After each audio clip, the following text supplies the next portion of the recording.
안녕하세요. 개인 병원 운영 중인 30대 중반 여성입니다. 공부만 하고 살아온 내 삶, 그리고 든든한 부모님과 함께 살아온 제 인생은 어떻게 보면 너무 순탄하게 인생을 살아온 셈이죠. 그런데 세상이 그리 만만치 않다는 걸 뼈저리게 알게 되었습니다. 저에게 무슨 일이 있었는지 제 이야기를 들려드리고 싶어요. 저는 위로 언니가 있는 막내딸로 자랐어요. 부모님은 두 분 다 의사시고 꽤 개인 병원을 운영하고 계셔서 감사하게도 부족함 없는 풍족한 환경에서 자랐습니다. 언니도 하나뿐인 동생이라고 많이 챙김을 받으며 자랐어요. 특히 제가 귀하게 얻은 아이여서 온실 속의 화초처럼 부모님의 보살핌 속에 살았죠. 부모님의 빵빵한 지원 덕에 언니, 그리고 저 모두 명문 중 명문고를 나와 의대까지 고속도로 같은 인생이었습니다. 하지만 학교를 졸업하고 인턴, 레지던트까지 다 끝난 의사가 될 때까지 저는 연애 한번 못 해봤어요. 공부하느라 바빴으니 그랬을 거라고요? 아니요. 제 동기들은 의대생과 CC도 하고요. 병원에서 인턴, 레지던트 하면서도 같은 의사 만나서 잘만 연애했어요. 제가 연애를 못하는 이유는 바로 못생겨서입니다. 인물이 빠지지 않는 언니와는 달리 저는 얼굴이 예쁘지 않아요. 어릴 땐 마냥 공주 취급만 받으면서 살아서 제가 이쁜 줄만 알았는데 사회에 나오니 제 외모를 바라보는 시선이 객관적이더라고요. 그래도 뭐 상관없었어요. 언젠가 짝이 나타나겠지 생각했으니까요. 그러던 어느 날 자주 가는 서점에 앉아 책을 읽고 있었는데 지나가던 청년 한 명이 실수로 제 옷에 커피를 쏟았어요. 저보다 3살은 어려 보이는 얼굴에 훤칠한 외모, 그리고 괜찮으시냐며 살짝 미소 짓는 표정까지 너무나 마음에 들었어요. 죄송하다고 꼭 살해하겠다며 그 남자는 연락처를 남겼고 이후 몇 번의 만남을 가지다 보니 서로에게 끌려 기적같이 그 연하 훈남이 제 남자친구가 되고 결혼까지 하게 되었습니다. 그 사람은 공무원 준비생이어서 정해진 직업이 없는 사람이었어요. 그리고 고아였죠. 그래서 부모님과 언니의 반대가 있었지만 제가 경제적으로 지원하고 가정을 꾸려갈 수 있기에 상관없었어요. 이 사람 아니면 안 됐었기에 가출 등 할 수 있는 반항이란 반항은 다 했고 부모님과 언니도 결국 마지못해 수락을 하시더라고요. 결혼 후 남편은 공무원 준비생 및 취업 준비라는 명목으로 낮에 학원을 다니고 있었어요. 솔직히 주변에서는 의사가 뭐가 아쉬워서 저런 남자와 결혼을 하냐고 하시겠지만 의사이기 전에 저도 여자예요. 사랑받고 싶고 저를 사랑해주는 남자와 살고 싶은 여자요. 이 남자 외모도 외모지만 정말 다정했어요. 그리고 보기와는 다르게 숙맥인 저보다 더 순진했고요. 사실 이런 외모의 어린 남자가 제가 아무리 의사라고 해도 만나기 어렵다는 것을 알고 있거든요. 어쨌든 저희 행복이 평생 갈 줄 알았죠. 바보같이 하루는 저희 병원 단골이신 모 기업 이사님의 사모님이 방문하신 날이었어요. 때마침 제가 중요한 서류를 집에 두고 와서 남편이 가져다 준다고 병원에 들른 날이었고요. 같은 날 둘 다 방문하게 되다 보니 사모님은 지나간 저의 남편의 얼굴을 보셨던 것 같아요. 물론 제 남편인 줄을 모르셨고요. 그 사모님은 워낙에 제가 오랫동안 진료를 맡아왔던 분이신지라 그런지 저를 조금 편하게 대하시는 게 없지 않아 있던 분이셨어요. 어머, 선생님 그렇게 안 봤는데 선생님도 그런데 다니시는구나. 진료실에 들어오시면서 입에 흥미로운 미소를 띤 채 입을 열었어요. 무슨 이야기를 하시는지 도통 감이 잡히질 않아 의아한 표정을 지으며 무슨 말씀이신지 여쭤보았습니다. 그리고 그 사모님이 하신 이야기는 상상도 하지 못했던 남편의 과거 이야기였습니다. 아니, 아까 그 젊은 남자 있잖아요. 선생님이랑 가까워 보이는데 환자는 아닌 것 같고 그럼 뭐겠어요? 선생님도 고객인 거죠? 고객이라니 이게 무슨 말인가요? 알아들을 수 없는 이야기만 하시니 무슨 말씀이신지 어리둥절했습니다. 그런데 뒤에 하시는 말씀이 정말 충격이었어요. 제 남편이 글쎄 과거에 호스트바에 출근하던 직원이었다는 게 아니겠어요? 처음엔 호스트바가 뭔지도 몰라서 어리둥절했었는데 글쎄 거기가 바로 남자가 여자한테 술을 접대하는 곳인 거예요. 저는 도저히 믿을 수가 없었습니다. 그런데 사모님으로부터 들은 이야기는 그뿐만이 아니었어요. 저희 남편은 그 호스트바에서 잘 나가는 에이스였다고 해요. 돈이 아무리 많아도 그 접대를 받기 힘들 정도로 인기가 많았을 뿐만 아니라 누군지는 모르지만 뒤에서 봐주는 사람이 있어 함부로 건들기도 힘든 그런 접대 남성이었다고 하더라고요.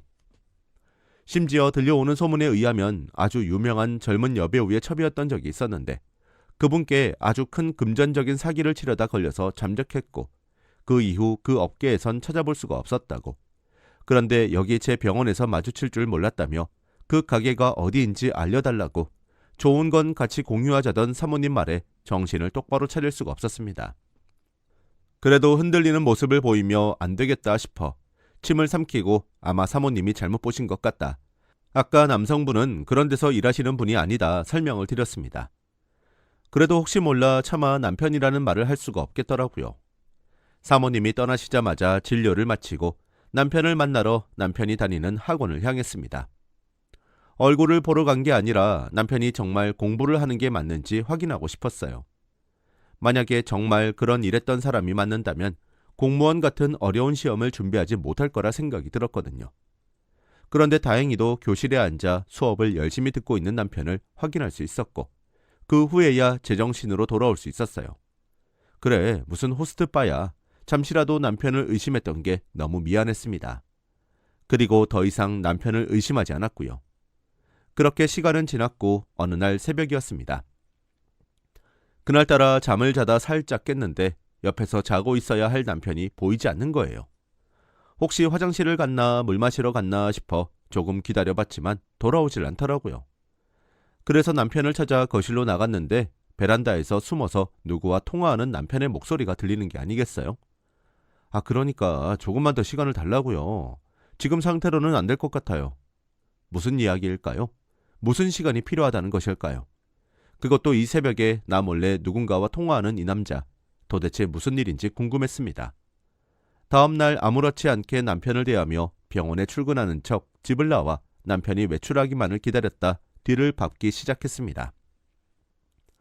본인의 차가 있음에도 불구하고 택시를 잡아 타는 모습이 너무 이상했습니다. 남편이 탄 택시를 미행하며 따라가는데 남편이 내리더니 어떤 카페로 들어가더라고요. 집에서도 한참 먼 이 동네에 누구를 만나려고 온 걸까요? 그것도 자기 차도 아닌 택시를 타고 와야만 하는 이유가 있었을까요?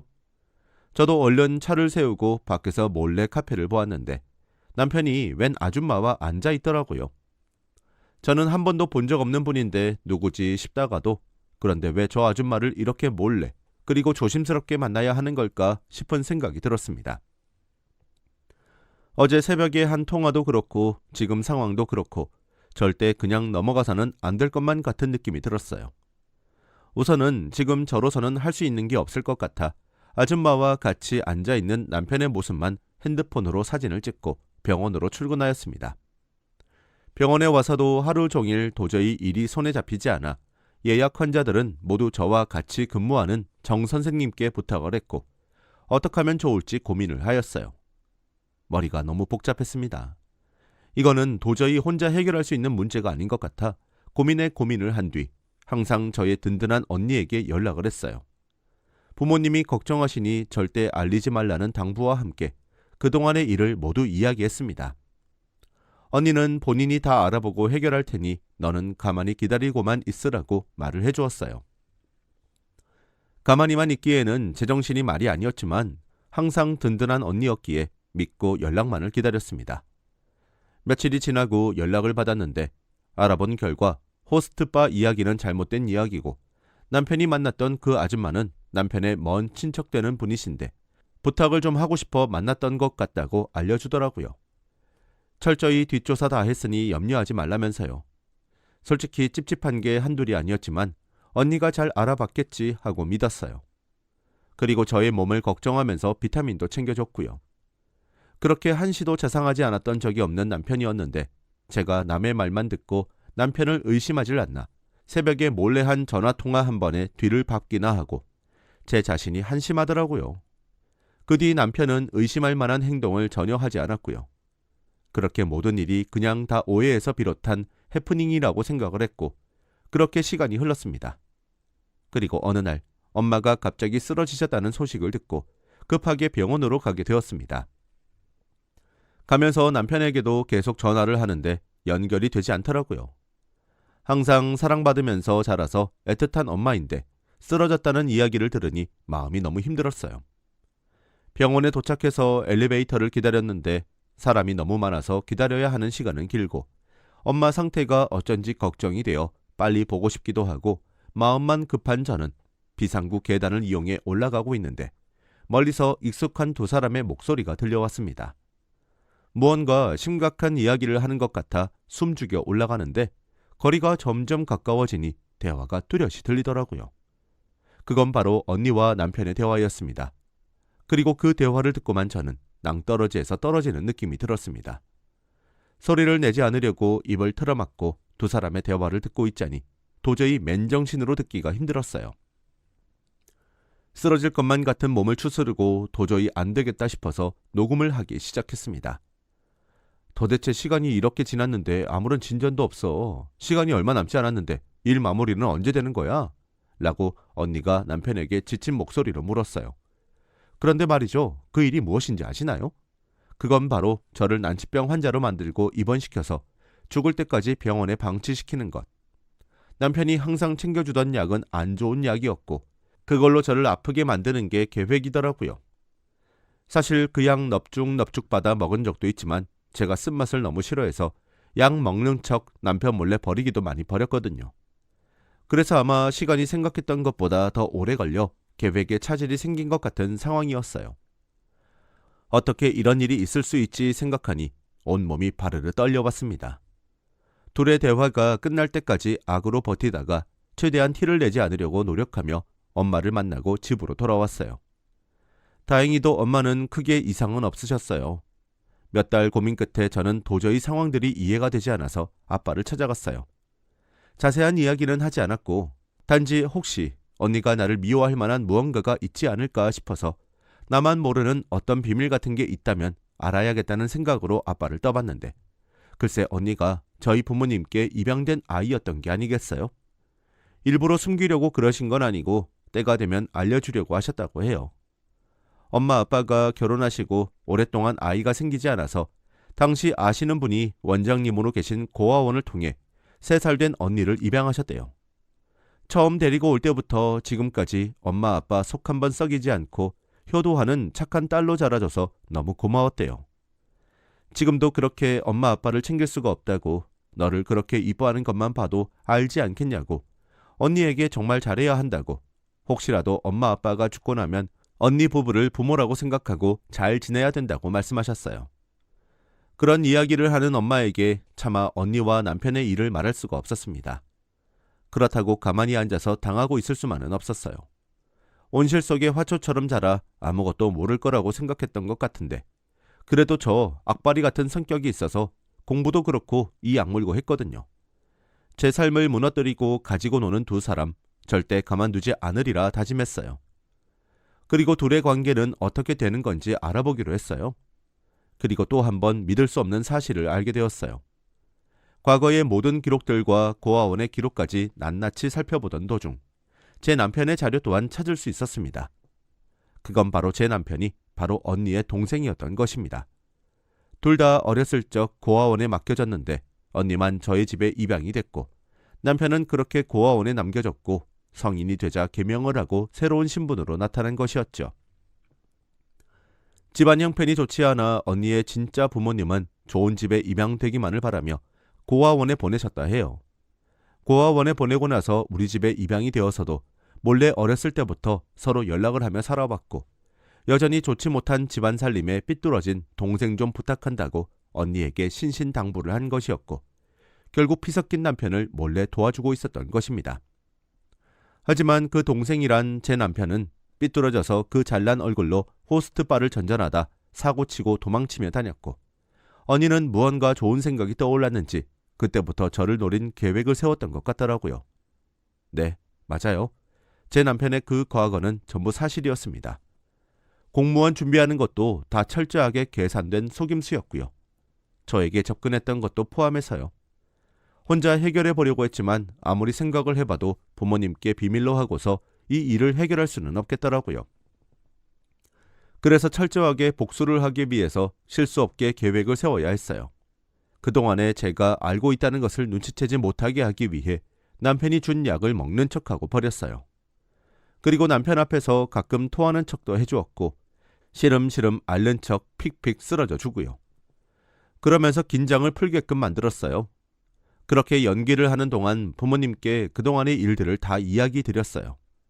그 과정에 있어서 엄마는 충격으로 또 쓰러질 뻔했지만 괘씸한 놈이라며 지금 쓰러지시게 되면 그동안의 언니가 실질적으로 병원을 운영해 왔기 때문에 부모님 병원을 물려받을 가능성이 커서 엄마가 정신적으로 버티시느라 고생이 많으셨어요. 우리 가족에게서 철저히 언니를 배제하기 위한 작전을 세웠습니다. 아빠는 병원 이사회를 모집해 회의를 한 후 언니를 이사회에서 빼셨습니다. 그리고 또 언니는 현재 아빠 병원에서 외과 과장, 그러니까 외과에서 가장 높은 직급 의사로 재직 중이면서 대학에서 학생들을 가르치고 있거든요.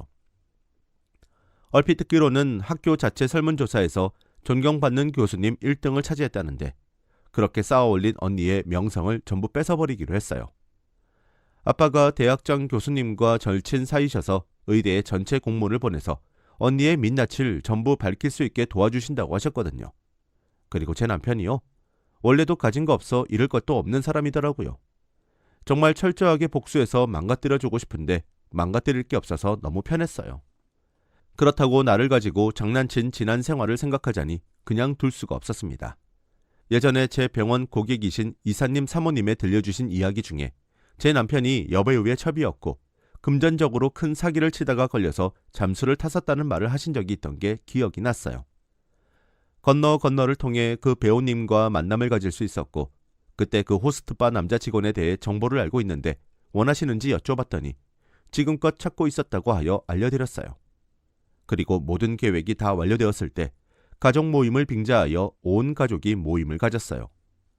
모든 식구가 모인 자리에서 그동안 모아둔 증거들을 보여주며 언니와 남편에게 남은 인생 기대하라고 이야기해줬습니다. 제 남편은 벌벌 떨고 울면서 빌었지만 언니는 미안하다고 빌지도 않더군요. 꼴도 보기 싫은 남편은 상대도 안 해줬습니다. 그저 더 처참하게 망가뜨려주지 못한 게 아쉬울 뿐인데 뭐 더 망가질 게 없는 남자였죠. 그리고 냉정하게 표정이 없는 얼굴을 하고 있는 언니 입에서 나온 말은 더 가관이었어요. 그동안 본인이 양부모님에게 잘 보이고 싶어 얼마나 힘들게 노력을 했는지 알고나 있냐며 파양당할까봐 무서워 한시도 긴장을 떨치지 못하며 살았던 본인의 인생을 줄줄 말하는데 비겁한 변명같이 들려 귀에 들어오지도 않더라고요. 그리고 그렇게 살아온 본인의 인생에 대해 보상받아야겠다는 생각이 들었다며 부모님이 병원도 아빠의 재산도 그 모든 게 탐이 났대요. 또한 부모님의 애틋한 막내딸이 개인 병원을 운영 중이니 부모님이 당연히 핏줄인 저에게 병원을 넘겨주실 것 같아 불안했다고 해요. 제가 늦둥이다 보니 아빠가 연로하셔서 곧 병원 회장직을 내려놓으실 예정이었거든요. 말은 번지르르 하지만 그냥 치졸한 변명이었습니다. 그냥 돈과 명예가 탐났던 거죠. 이렇게 모든 일이 다 밝혀지고 나니 언니 내외는 이혼을 했고요. 형부 물론 자식들마저 본인들은 아빠와 연 끊겠다고 했다네요. 가정, 명성, 재산 그 어떤 것도 남아있지 않게 된 언니는 이제 철저히 혼자가 되어 교도소에서 출소 후에도 반기는 사람 없이 외롭고 쓸쓸하게 살아야겠죠. 솔직히 그렇게 살든지 말든지 이젠 관심도 없어요. 제 남편은 더 철저하게 망가뜨려주고 싶지만 그 여배우분이 사기죄로 고소하신다고 했고 저는 살인미수죄, 결혼사기죄 등으로 고소할 거니 감옥에서 썩히는 게 현재로서는 최대의 복수가 될 것 같아요. 제 친구가 그러더군요. 그런 이쁘장한 얼굴인 잘생긴 남자가 교도소에 들어가게 되면 거기에 있는 큰 형님들을 접대하면서 살 확률이 높다네요. 아마 교도소에 사는 동안, 아니 평생 동안 그렇게 시달리며 살아야 할 텐데 그게 어쩌면 가장 확실한 복수가 될지도 모르겠어요. 그리고 전 남편이 몰래 만났던 그 아줌마는 언니와 전 남편의 친어머니셨대요. 이런 비밀을 숨기려고 그동안 제 전 남편이 중간 역할을 하며 만나왔었대요. 돈이 생기면 그렇게 저 몰래 만나서 생활비도 드리고 자동차도 블랙박스도 내비 기록도 볼까봐 만나러 가는 날에는 항상 그렇게 택시를 이용했나 보더라고요. 그 뒤로 매일같이 찾아와서 눈물을 비추지만 어쩌겠어요. 저는 큰일 날 뻔했고 저희 부모님 재산 다 뺏길 뻔했는데 절대 용서할 수 없죠. 솔직히 저는 아빠 병원에 관심도 없었거든요. 저희 부모님도 저는 아예 생각하지도 않으셨고요. 입양한 딸이지만 오히려 언니를 듬직하게 믿으셨는데 뒤에서 그런 생각이나 했다니 그래도 이제라도 알게 되어서 다행이라고 생각해요. 끔찍한 악몽 같은 지난 일이지만 이제는 다 잊고 부모님과 행복하게 제 남은 삶을 보내려고요.